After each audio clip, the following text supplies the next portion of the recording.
अगर आपको या आपके घर के किसी सदस्य को एलर्जी की बीमारी है तो फिर ये सेशन आपके लिए है। या फिर आप एक ऐसे डॉक्टर हैं जो आयुर्वेद की दवाओं से एलर्जी का इलाज करते हैं तो भी ये सेशन आपके लिए है। नमस्कार फ्रेंड्स, मैं हूं डॉक्टर वशिष्ठ, आयुर्वेद कंसल्टेंट। और जैसा कि आपने सुना, इस सेशन में हम लोग बात करेंगे कि एलर्जी क्या होती है, क्यों होती है और आयुर्वेद से एलर्जी का इलाज किस प्रकार से किया जा सकता है। लेकिन एक सावधानी भरा संदेश उन लोगों के लिए जो एलर्जी के बारे में जानना तो चाहते हैं लेकिन वो डॉक्टर नहीं है। ये सेशन जैसे हमने कहा आपके लिए है, लेकिन आपकी जानकारी के लिए है। इस सेशन में दी जाने वाली जानकारी के आधार पे आप अपना या दूसरों का इलाज नहीं कर सकते। इलाज करने का अधिकार केवल और केवल डॉक्टर्स को ही दिया गया है। शुरू करते हैं। सबसे पहले एक बात मैं क्लियर कर देना चाहता हूं, क्योंकि बहुत सारे पेशेंट्स जब हमसे बात करते हैं तो लगता है कि उनको क्लियर नहीं है। एलर्जी और इन्फेक्शन में एक फ़र्क समझ लीजिए क्या होता है। जब शरीर के अंदर कोई इन्फेक्शन करने वाले जीव जैसे बैक्टीरिया, वायरस, फंगस जाके बीमारी पैदा करें, शरीर में वो जाके बढ़ते हैं, उसको कहते हैं इन्फेक्शन। लेकिन एलर्जी कुछ और चीज़ होती है। एलर्जी क्या होती है? बाहर से कोई चीज़ हमारे शरीर के संपर्क में आती है। ध्यान से सुनिएगा। बाहर से कोई चीज़ आई, जैसे धूल, मिट्टी, फूलों का पराग होता है, दिखाई नहीं देता है, हवा में होता है। वो खुशबू जैसे सेंट है। तो इस तरह की कोई भी चीज़ जो हवा में है वो हमारे शरीर के संपर्क में आई, यानी वो हमने उसको सूंघा, अंदर चली गई। या कुछ खाने की चीज़ें हैं वो हमने खाई, जैसे दूध है, अंडा है, मूंगफली है, इस तरह की चीज़ें। या कोई केमिकल्स जो होते हैं, खास करके कॉस्मेटिक्स जो होते हैं, वो हमारे शरीर के संपर्क में आते हैं। और या कोई मेटल्स, जैसे महिलाएं कानों में झुमके पहनती हैं, नाक में पहनती हैं, या फिर जो पेंडेंट पहनती हैं, ये स्किन के संपर्क में आता है। तो जैसे ही इन चीज़ों में से कोई चीज़ हमारे शरीर के साथ संपर्क में आती है तो आमतौर पर क्या होता है? कुछ नहीं होता। जो बिल्कुल ठीक आदमी है, जिसे एलर्जी नहीं है, उसको क्या होता है?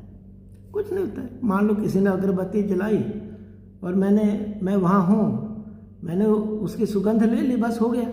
लेकिन अगर कोई एलर्जी वाला व्यक्ति है तो वो सुगंध उसको तत्काल उसके नाक में जाके इरिटेशन पैदा करेगी, खुजली पैदा करेगी, छींकें आना शुरू हो जाएगी, पानी निकलेगा, नाक बंद हो जाएगी, सिर दर्द शुरू हो जाएगी और पूरे शरीर में ऐसा लगेगा कि पता नहीं क्या हो गया है, कमज़ोरी, बीमारी, कुछ ऐसा। ऐसे ही मान लीजिए कोई व्यक्ति ऐसा है कि उसे अंडे से एलर्जी नहीं है तो वो अंडा खाता है, दुनिया खाती है। लेकिन जिस व्यक्ति को अंडे से एलर्जी है, अगर वो खाएगा तो एकदम पेट में जाएगी, तो पेट में दर्द, उल्टी शुरू हो जाएगी और एकदम खुजली होना शुरू हो जाएगी, घबराहट होना शुरू हो जाएगी, कभी कभी तो बीपी लो हो जाता है। और ऐसे ही जो शरीर के संपर्क में चीज़ें आती हैं, केमिकल्स, कॉस्मेटिक्स की मैंने बात की, या जैसे टॉयलेट सोप वगैरह या शैम्पूस, या इस तरह की चीज़ें होती हैं, आमतौर पर लोग इस्तेमाल करते हैं, कुछ नहीं होता। लेकिन जिसे एलर्जी है वो करेंगे तो मान लो कान में कुछ ऐसा पहना हुआ है, गोल्ड ही अगर किसी को कॉन्टैक्ट एलर्जी पैदा करता है तो ये जगह में, कान में ना, यहाँ पे इस जगह लोब्यूल में क्या होगा, लाल लाल होना शुरू हो जाएगा, खुजली हो जाएगी, फूल जाएगा, सूजन हो जाएगी। ऐसे ही पेंडेंट से यहाँ हो जाएगा। तो कहने का अभिप्राय सिर्फ इतना है कि एलर्जी बाहर से चीज़ों से, आई हुई चीज़ों से होती है और शरीर उनको स्वीकार नहीं करता है। भाई क्यों नहीं करता है? बाकी लोग कर लेते हैं, लेकिन कुछ लोगों का शरीर क्यों नहीं स्वीकार करता है?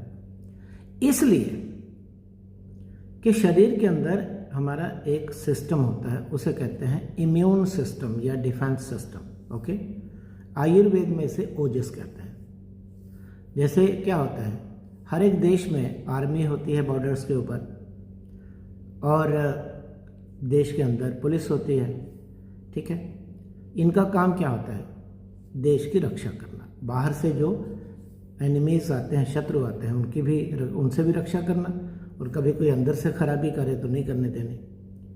लेकिन मान लीजिए हमारे देश की आर्मी या पुलिस, उनको पहचान होती है ना हर अपने लोगों से, मान लीजिए पहचान जो है वो उनकी कम हो गई, तो बाहर से अगर कोई चीज़ आ रही है हमारे देश में जो हमारा नुकसान नहीं कर सकती, जैसे कोई पक्षी आ गए उड़ते हुए, मान लो पक्षी ही दूसरे देश से आ सकते हैं और तो कुछ आने नहीं देते, या फिर हवा आती है, पक्षी आ गए और हमारी आर्मी को लगा कि ये हमारे दुश्मन है, और उसके ऊपर गोला बारूद चलाना शुरू कर दिया, और वो गोला बारूद अपने ही देश में मान लो अंदर ही गिरा, तो पक्षी मरेंगे या बचेंगे इससे तो कोई फ़र्क नहीं पड़ेगा।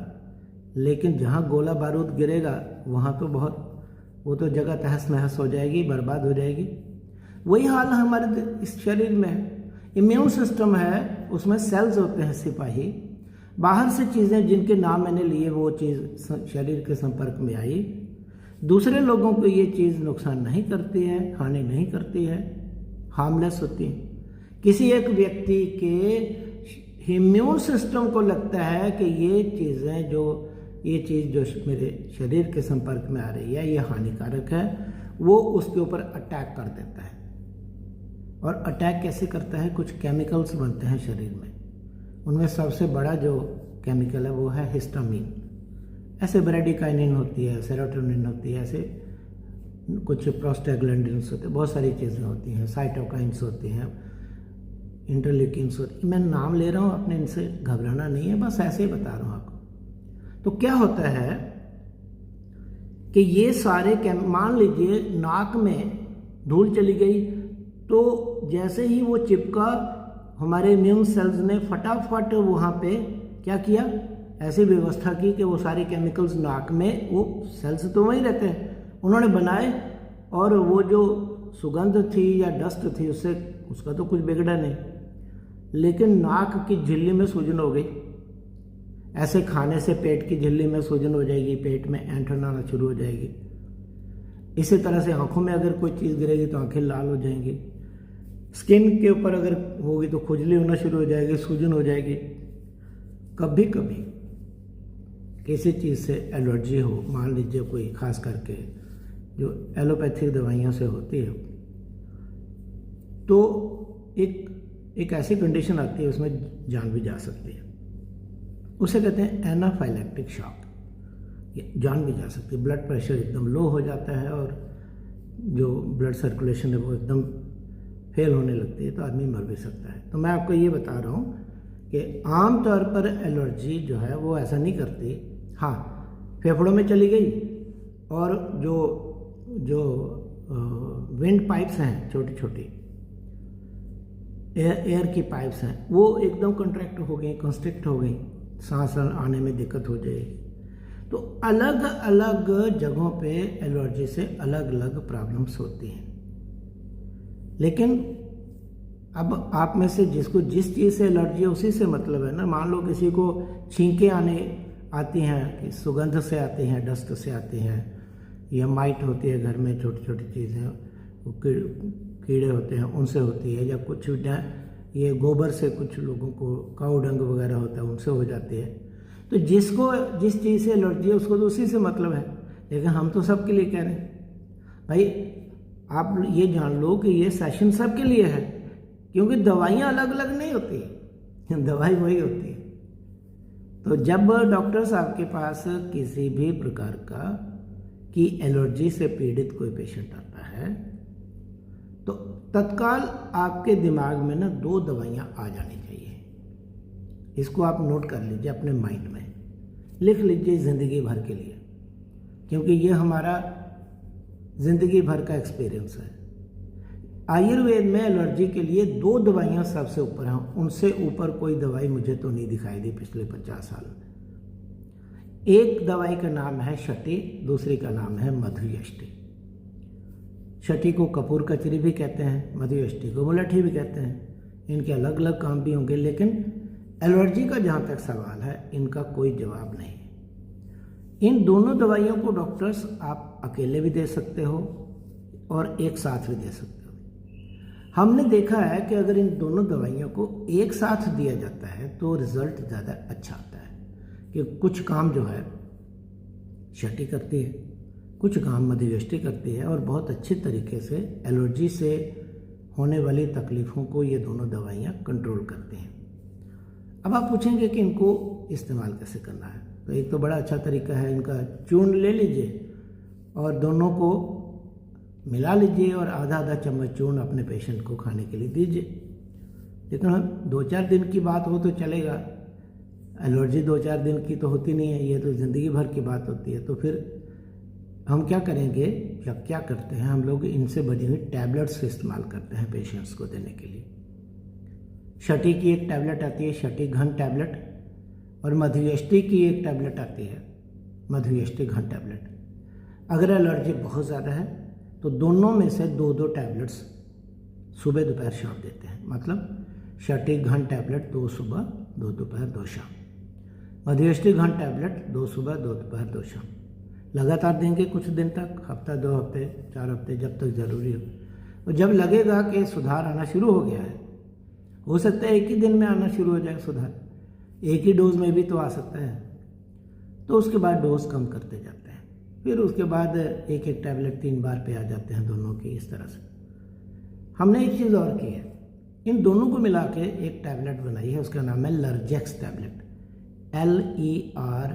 LERGEX, लर्जेक्स टैबलेट है। आप चाहें तो लर्जेक्स टैबलेट भी दे सकते हैं, 2-2 टैबलेट दिन में 3 बार। लर्जेक्स में हमने इनके साथ साथ 2 चीज़ें, 2 दवाइयाँ और मिलाई हैं।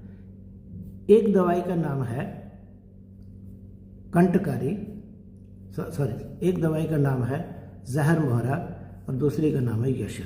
कंटकारी बाद में बताता हूँ। तो ये आप दे सकते हैं। फिर आप पूछेंगे कि क्या ये 2 ही दवाइयाँ हैं एलर्जी के लिए? ये नहीं, एक अभी अभी मेरे मुंह से नाम निकला ना, हम जो सोचते हैं वो सामने आ जाता है। तो कंटकारी भी एक बहुत अच्छी एंटी एलर्जिक है, लेकिन इन 2 से नीचे है। तो कंटकारी को भी आयुर्वेद में कई प्रकार से इस्तेमाल करते हैं। एक कंटकारी की चटनी बनाते हैं, कंटकारी अवलेह, वो 1-1, 2-2 चम्मच दिन में 3 बार देते हैं। या फिर कंटकारी की भी एक टैबलेट आती है, कंटकारी घन टैबलेट, वो भी 2-2 टैबलेट दिन में 3 बार देते हैं। ठीक है। एक और दवाई है काफ़ी अच्छी इफेक्टिव है, उसका नाम है दुग्धिका। आप में से कुछ लोगों को याद होगा कि इसी दुग्धिका को हम लोग देते हैं बवासीर के ट्रीटमेंट में भी। वही दुग्धिका है, एक दवाई कई काम करती है। तो बवासीर वाले पेशेंट सोच रहे होंगे कि भाई ये तो अपने हमको बताई हुई है, तो दुग्धिका भी उसकी टैबलेट आती है। तो दुग्धिका घन टैबलेट 2-2 टैबलेट दिन में 3 बार। तो कोई 2 दवाइयाँ दीजिए आप, कोई सारी दवाइयाँ नहीं देनी। शटी मधुयष्टि दे दी, बहुत अच्छी बात है, या शटी और कंटकारी दे दीजिए, या मधुयष्टि कंटकारी दे दीजिए, या शटी दुग्धिका दे दीजिए, मधुयष्टि दुग्धिका दे दीजिए। तो ये 4 दवाइयाँ काफ़ी इफ़ेक्टिव हैं। और भी दवाइयाँ हैं, लेकिन बहुत लंबी लिस्ट अगर मैं बोलूँगा तो ज़्यादातर लोग कंफ्यूज हो जाएंगे। ठीक है। अब इसके बाद आप पूछेंगे कि इलाज हो गया। हम कहेंगे कि ये पहला स्टेप है कि जो वो केमिकल्स बॉडी में बनते हैं, जो गोला बारूद, उसको रोकने के लिए। लेकिन अगर एलर्जी का और अच्छे तरीके से इलाज करना है डॉक्टर्स, तो एक स्टेप और पीछे जाइए। तो जो इम्यून सिस्टम के सेल्स एकदम जिनका दिमाग खराब हो गया है ना, पागल हो गए हैं, और बाहर से आने वाली जो हानि रहित चीज़ें हैं उनको हानिकारक समझते हैं, उनको समझाने का काम करिए। उनको समझाइए कि ये जो बाहर से चीज़ें आ रही हैं ये नुकसानदेह नहीं है, हानिकारक नहीं। और इसके लिए जो दवाइयाँ आती हैं उनको कहते हैं इम्यूनो मॉड्यूलेटर। मॉड्यूलेट का मतलब होता है समझाना। मान लीजिए अगर कोई घर में बहुत गुस्से में है तो उसको जब समझाना बुझाना कहते हैं उसको मॉड्यूलेशन करता है। तो इम्यूनोमॉड्यूलेटर मेडिसिन अगर आप देंगे तो फिर एलर्जी के पेशेंट्स को ज़्यादा अच्छा इम्प्रूवमेंट आएगा। यानी पहले आपको क्या करना है कि शटी, मधुयष्टि, कंटकारी, दूधिका में से कोई 2 दवाइयाँ यूज़ करके पहले एलर्जी को कंट्रोल कर लेना है और फिर उसके बाद आपको इम्यूनोमॉड्यूलेटर मेडिसिन देके आगे के लिए ऐसी व्यवस्था कर देनी है कि उस पेशेंट को एलर्जी के अटैक्स बार बार ना आए। तो इसके लिए कौन सी दवाई बहुत अच्छी है? तो सबसे अच्छी दवाई जो है ना इसके इम्यूनोमॉड्यूलेटर के रूप में भी वो वही है जो हमने एंटी एलर्जी के रूप में दी है, उसका नाम है मधुयष्टि। अब मधुयष्टि 2 जगह काम कर रही है। ये एंटी एलर्जिक भी है यानी हिस्टामिन का बनना भी रोक रही है और ये इम्यूनोमॉड्यूलेटर भी है। अब आपको समझ में आ रहा है ना कि मधुयष्टि क्यों इतनी अच्छी है। तो जब आपने एंटी एलर्जिक के रूप में मधुयष्टि को दिया तो समझ लीजिए वो इम्यूनोमॉड्यूलेशन भी कर रही है एक स्टेप पीछे जाके। एक और दवाई है जो आप बहुत अच्छे से दे सकते हैं, उसका नाम है गुडुची। तो गुडुची जो है गिलोय जिसे कहते हैं उसका चूर्ण दे सकते हैं, लेकिन फिर वही बात है कि चूर्ण ज़्यादा लोग ले नहीं पाते हैं। तो डॉक्टर साहब गुडुची घन टैबलेट दीजिए, 2 टैबलेट दिन में 3 बार, ठीक है। एक और दवाई है जैसे आप दे सकते हैं, उसका नाम है तुलसी, जो हमारे घरों में होती है, पूजा करते हैं हम लोग। तो तुलसी की भी घन टैबलेट आती है, वो भी आप दे सकते हैं, 2 टैबलेट 3 बार, यानी कोई 1-2 देनी है आपने। और एक अश्वगंधा तो बड़ी फेमस दवाई है, तो अश्वगंधा भी इसमें देते हैं, वो भी दे सकते हैं। तो हमने क्या किया कि अश्वगंधा, गुडुची और तुलसी को मिला के एक टैबलेट बना ली, इम्यूनी टैबलेट। तो हम लोग क्या करते हैं आमतौर पर शटी मधुयष्टि से बनी हुई लर्जेक्स टैबलेट देते हैं, 2 टैबलेट 3 बार, और उसके साथ ही जब कुछ दिनों के बाद इम्यूनी टैबलेट दे देते हैं, 2 टैबलेट दिन में 3 बार। आमतौर पर यही करते हैं और पेशेंट्स को बड़ा अच्छा इंप्रूवमेंट आता है। कुछ पेशेंट्स ऐसे होते हैं जिनकी एलर्जी बहुत ज़बरदस्त होती है, उनको आयुर्वेद की एक बड़ी दवाई है स्वर्ण भस्म। स्वर्ण भस्म जो होती है गोल्ड की भस्म है, उसकी ज़रूरत पड़ जाती है। तो हमने इम्यूनी टैबलेट जो बनाई ना, उसका एक वेरिएंट बनाया है, इम्यूनी गोल्ड टैबलेट। तो ऐसे केसेस में हम लोग इम्यूनी गोल्ड टैबलेट देते हैं, ठीक है। तो फ्रेंड्स, ये आमतौर पर मैंने आपको बता दिया कि एलर्जी के ट्रीटमेंट के लिए हम लोग दवाइयाँ देते हैं, हिस्टामिन को रोकने वाली और इम्यून सिस्टम को मॉड्यूलेट करने वाली। तो हिस्टामिन को रोकने वाली 4 दवाइयाँ मैंने आपको बता दी, शटी, मधुयष्टि, कंटकारी और दूधिका। और इम्यूनोमॉड्यूलेटर जो है इम्यून सिस्टम को मॉड्यूलेट करने वाली, समझाने वाले, वो मैंने आपको बता दी कि एक तो मधुयष्टि ही है, अश्वगंधा, गुडुची, तुलसी, ये सब हैं जो इम्यूनी टैबलेट के रूप में हम लोग देते हैं। इसके बाद लोकल अगर स्किन में प्रॉब्लम है तो स्किन में हम लोग कुछ दवाइयाँ लगाते हैं। तो बहुत सारी दवाइयाँ हैं, उनके इतने लंबे नाम क्या लेने हैं। एक ऑयल बनाते हैं हम लोग, डर्मिन ऑयल, DERMIN, वो जहाँ कहीं एलर्जी हो, एक्जिमा हो, कुछ और हो, तो वो हम लोग लगाने के लिए देते हैं। सो फ्रेंड्स, ये एक सेशन था, जितना मैंने सोचा था उससे थोड़ा सा लंबा हो गया, क्योंकि ये टॉपिक एक्चुअली काफ़ी बड़ा है और सच पूछिए तो बहुत एक छोटा सा पार्ट ही हमने इस टॉपिक का कवर किया है। काफ़ी ज़्यादा टाइम होता है चीज़ों को एक्सप्लेन करने के लिए। एनीवे, आप लोगों ने ये सेशन अटेंड किया, इसके लिए बहुत बहुत धन्यवाद। अगर कोई सवाल हो, क्वेश्चंस हो, तो आप हमें पूछ सकते हैं, कोई सुझाव हो तो वो भी दे सकते हैं। तो सेशन अटेंड करने के लिए बहुत बहुत धन्यवाद। नमस्कार। अपना, अपने घर के लोगों का, संगी साथियों का, मित्रों का, और अगर आप डॉक्टर हैं तो अपने पेशेंट्स का पूरा ध्यान रखिए, और अगर आप डॉक्टर नहीं हैं तो कृपा करिए इस सेशन में दी गई जानकारी के आधार पे अपना या दूसरों का इलाज मत करिए। धन्यवाद।